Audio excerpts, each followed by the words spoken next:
My name is Sam, this is Shadow Harvest. Let's talk about the question, is the universe indifferent to us? Grab a cup of something lovely and let's discuss, shall we?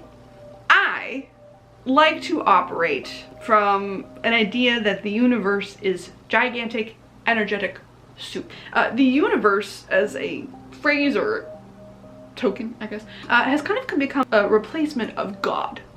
Anyone who's come from a Christian background or a more Christianized culture, like me, raised in a more New Age background, but Christianity is thick in the United States, it is everywhere, in some way, shape, or form, touching the culture. I kind of like, you just kind of switch those two things out, right? So this idea of the sentient universe being this otherworldly thing, I think some people even just flat out, like, they don't like the idea of God because there's something very maybe patriarchal about it, or very like gendered in some way, shape, or form. Even though I've had many a discussion with my more Southern Baptist aunts who talk time and time again that God is this unknowable thing, the ineffable. For those of you who watch Good Omens and find that, I love that word, now that I now know it. The ineffable plan. God is ineffable, unknowable, not comprehensible to our silly little human brains. And I think similarly to that fact, the universe, if it is a sentient thing, whether it is a thing and or multitudes of things with overlapping nonsense, whether that be structured or, in my mind, more like soup, that unknowable idea to us, and like thinking of it or personifying it still in that way, it's interesting how people say like, oh, the universe has gifted me. Why universe? Calling out to the universe. I think of people in their manifestations, even in silly little moments online. The bullshit is here. I wanted not here. Thank you. It's called manifesting. Look it up. And saying like, hey, it's manifesting. I'm yelling out to the energies abound. But you're yelling at something, right? Like, there is this idea a little bit of something is listening. We're not just screaming into the void, or at least the void is listening. The void is practicing active listening sometimes. So if we have this idea that we're yelling at something, is it actually listening? And does it care? One of the things that I will say, again, personal opinions, all with giant grains of salt. You got your beliefs, I got my beliefs. Let's keep it friendly in the comments. We're not speaking universal truths here. None of this can be proven, right? At least, possibly until we die, then we might find out. Idea of paganism was much more appealing to me because this idea of like God or the overall universe being this very protective, always good thing, all-seeing, all-knowing, infallible thing didn't make sense given kind of what I've seen in the world. Even in the Bible, when you read it, it seems like at minimum maybe you picked the wrong prophet at some point, because maybe the dude or the girl went off script. Like, I don't know what to tell you there. I think a lot of, when I think of pagan gods and looking in their pantheons, I see gods who are also just as fallible as humans. And like, I don't think you ever achieve a level of enlightenment per se where you are above and beyond any sort of mistake or regret or even minor adjustment to what you want to do going forward.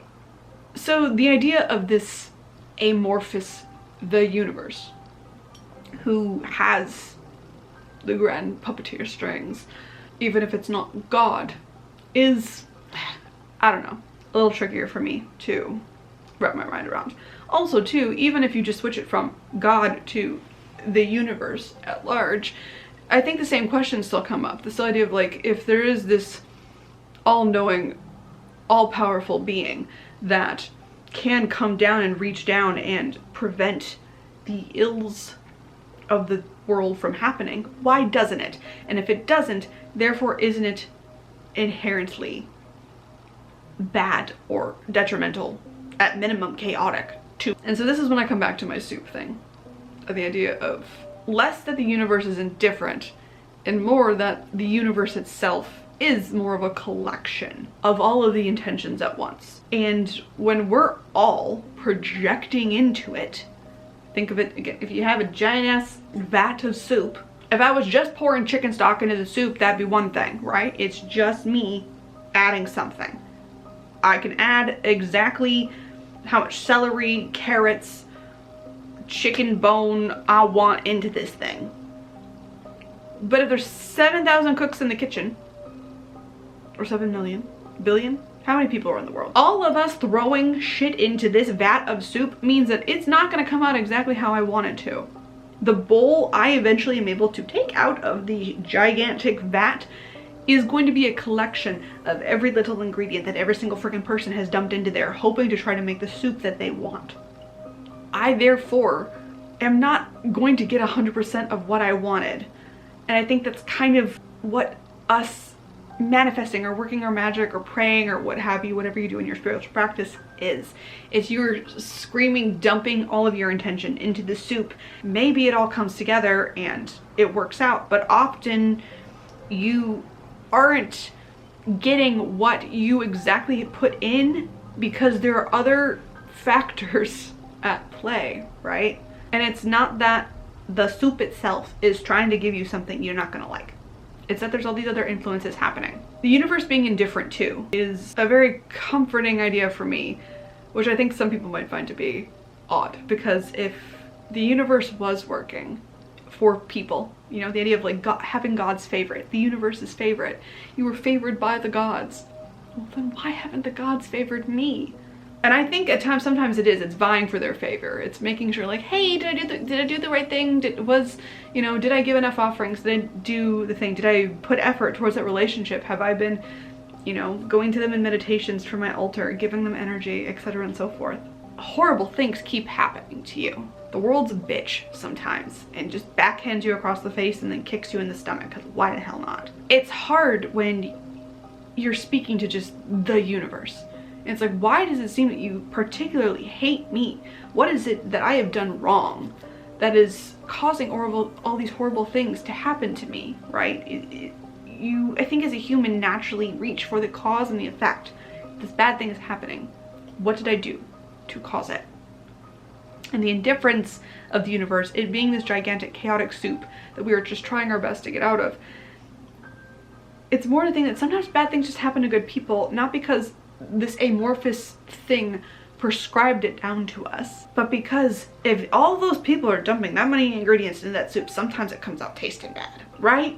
Like sometimes that ain't gonna go good together. Sometimes someone's favorite ingredient is direct freaking poison to you because you have an allergy. Sometimes someone likes it so freaking hot because they somehow burnt off their damn taste buds at some point, and you have now just burnt your tongue and injured yourself. It is less to do with not being a chosen one or a favorite of an entity, and much just that sometimes chaotic elements come together for good and sometimes for bad. I personally like to believe that the universe at large isn't different, that there are other beings, gods, entities, what have you, that are less indifferent. They definitely got their opinions about things, and vying for their favor could assist or aid you.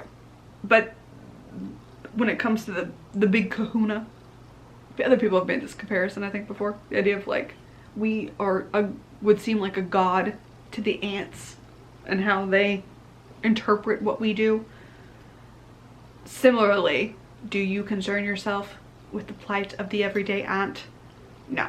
If you learned about it, if someone took the time to be like, hey, this really bad thing happened, this whole colony of ants, it's like, you know, you personalize them a bit, and you might feel some things for a second. But overall, it doesn't really occur to you to think about it. I think that's how the universe is. If it is an entity at all, the indifference, for me, is very much true. And I think, honestly, it's better that way.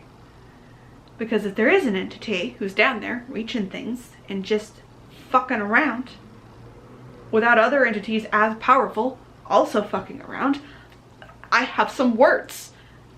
Anyway, those are my opinions and thoughts on it. Comment down below, how do you feel about the idea of the universe, it being indifferent or not, the gods at large, running amok, and all of that. Comments down below. As always, be kind and thoughtful in the comments. No one get too bossy about their opinions, as overloading it is unbreachable fact, because this is spirituality. We're talking about people. Really, it can't get all hooey and crazy. So I'll see you guys in the next one.